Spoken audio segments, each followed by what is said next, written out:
So, you've talked during this campaign about the politics of love, changing America through positive thinking. I didn't say. Okay, well, I guess focusing on the politics of love, how do you explain that to voters in terms of what that means for policy or legislation? Right. I wrote a book called The Politics of Love, and it's not a book about how we're going to change America through positive thinking. It's about how we're going to change America through positive policy.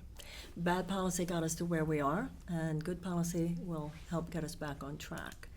An amoral economic system has led to immoral consequences.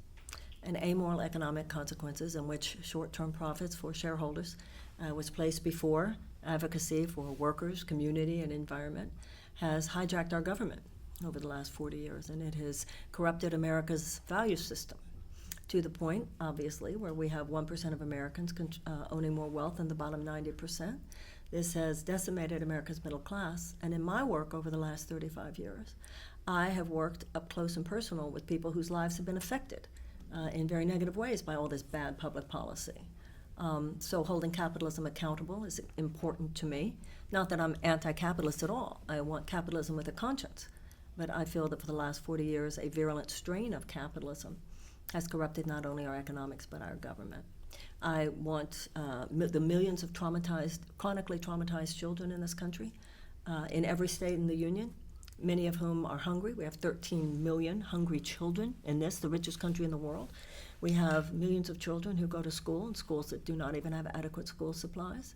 And if a child cannot learn to read by the age of 8, the chances of high school graduation is drastically reduced. The chances of incarceration drastically increased. I want a Department of Children and Youth in order to address such things as that.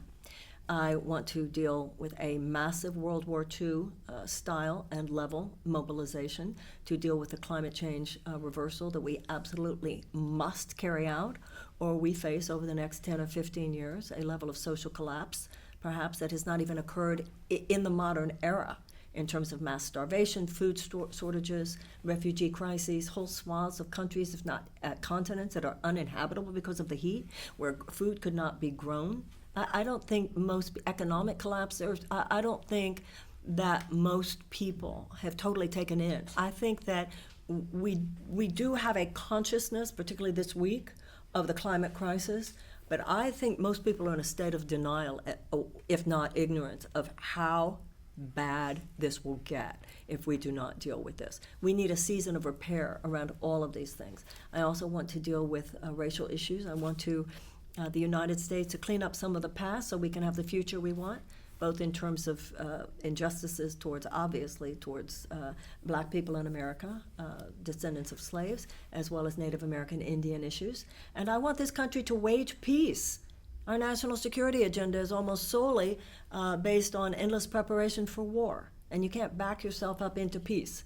I don't think any individual should live only for themselves, and I don't think any country should live, any generation should live only for itself. So we have to think about people on this planet 50 years from now. We need to wage peace. We have no real agenda for peace creation, or at a fraction of the level that we have an agenda for war preparedness. Could you talk a little bit more about that? Because I think there's a perception that if the United States, since our military presence is so large, when we leave, that there's power vacuums, as folks say. So beyond just withdrawing troops, which I think a lot of people would agree with, how do you actually promote peace beyond just bringing troops home? Well, actually, you were mentioning that. I'm the one candidate who has actually spoken about Afghanistan and said, let's stop this simplistic, bring the troops home is a slogan. It is not a foreign policy. And I've actually been very concerned, and there have been articles written about this, about the treatment of women by the Taliban. Now, unfortunately, talks seem to have fallen apart for now. But even when we were in talks with the Taliban about troop withdrawal, the terms of our withdrawal had to do with an issue that is important, of course, Afghanistan not being a lair out of which al-Qaeda, for instance, or ISIS could emerge.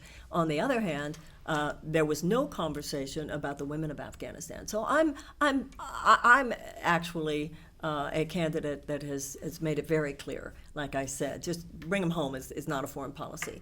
We must be as careful with our exit as with our. So in Afghanistan in particular, what would be a sign of that it would be safe after so long there? I mean, it's a Well, long there story. are, since I'm old enough that I remember there were issues about the brutality of the Taliban towards women even before 9/11.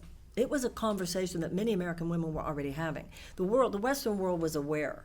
So when the United States went into Afghanistan, one of the things that has gotten better for women in some parts of the country, unfortunately not all, has been women coming out of their homes, coming out of their very, very repressed and oppressed situations, being able to be back in the professions and so forth.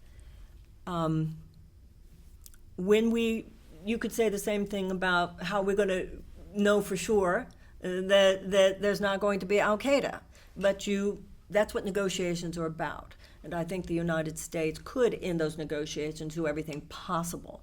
And also, I feel, and what I said, now it's only been in the last couple of weeks that the talks have broken down completely. But before that, what I was saying that as president, I would want to talk to some Afghani women about how they felt about all this. So, on climate change, how do you reach the people who are in a state of denial? How do you convince people that are skeptical that we need a national effort or a global effort to attack the problem? My sense of this is not so much that people are in a state of denial, as that people are in a state of resistance because they feel attacked, they feel that there is economic loss that is involved in our making this transition. But I believe that part of what I bring to this race is an ability to talk to the American people in such a way as to enroll them.